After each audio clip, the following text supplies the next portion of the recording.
Kumar Dhali senior teacher block UPS NPV 39 GB भेचेंगीवाड़ा block कालीवाड़ा। मु आज पिलामानंकु अष्टम श्रेणी रिसोर्स बा संबल जो प्रसंगटी अच्छी तापर मु पिलामानंकु आज पीयर ग्रुप लर्निंग बा जयफुल लर्निंग टू मेथड से हिसाब से मु पिलामानंकु जो कार्यक्रमटा करिछि से अनुसार मु पिलांकर पाठटा को आगे नेबी। तेले पिला माने तुमको जो कार्यफट दिहला तुम से कार्यफटर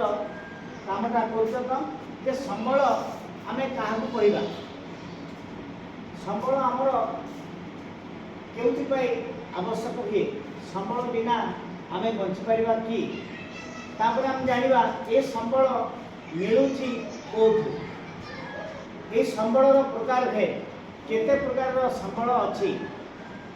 से विषय रे आज आम आलोचना करवा। प्रथमे मु प्रश्न करुच्ची से प्रकृति क्या कह जाए जे प्रकृति अर्थ आम देखा जे मनुष्य द्वारा सृष्टि होई नथिबा परिवेश अंतर्गत समस्त सजीव निर्जीव रूप गुड़िकर समाहार को प्रकृति कह जाए। एवं यही प्रकृति रे जो संबल गुड़ाक आमर जीवन धारण पाई आवश्यक हुए जहाँकि आपे आपे किसी सृष्टि होती आउ किसी मनीष तार निजर आवश्यकता को अभाव को एवं सुख स्वाच्छंद रही बंचाई से निजे या संबल किसी हूँ प्राकृतिक आउ कि हूँ मनुष्यकृत किसी हूँ सरंती संबल आउ कि हूँ असरंती संबल। आम माटी पानी पवन सूर्य किरण यही सब गुड़ाक हूँ आमर असरंती संबल बा नवीकरण योग्य संबल। ठीक अच्छे मैंने बुझल तुम्हें जो कार्यक्रमटा दिखाई तुम अल्प समय भितर लिखिक मत देख आउ ये जो ग्रुप काम तुमको दिहला ये ग्रुप काम तुम आनंद अनुभव कर तो निश्चित ये गोटे भल कथा। संबल जो प्रसंगटी पढ़ाला पिला ये विद्यालय जहाँ सब संबल अच्छी मुक्त भाव से बोलिकी तार एक तालिका प्रस्तुत करने सूचना दिखाई पे तुम विद्यालय रे कौन संबल अच्छी लिखुच तो निजे व्यक्तिगत भाव में अनुभूति कर तुम अनुभूति अच्छी कौटी आम कौन अच्छी विद्यालय रे से हिसाब से तार तालिका प्रस्तुत कर। ठीक अच्छे क्लासटा केमती ट्रांजेक्शन होती बर्तमान चली से अनुधान कर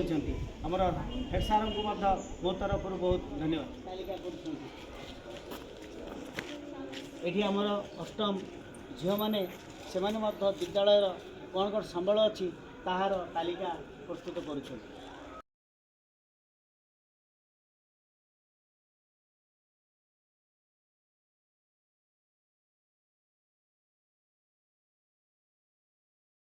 जो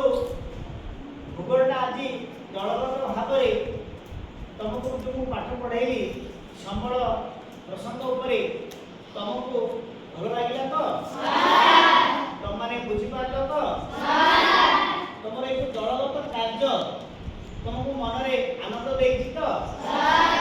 तुम्हें ये जो आम विद्यालय कौन संबल अच्छी खाता कलम धरी तुम्हें विभिन्न रूम रे बुलिल ये कैंपस भितर बुलिल एवं तालिका कल से तालिका करिबारे तुमको मन में गोटे आनंद आसला तो संबल जो प्रसंग में तुम माने तुम धारणा स्पष्ट है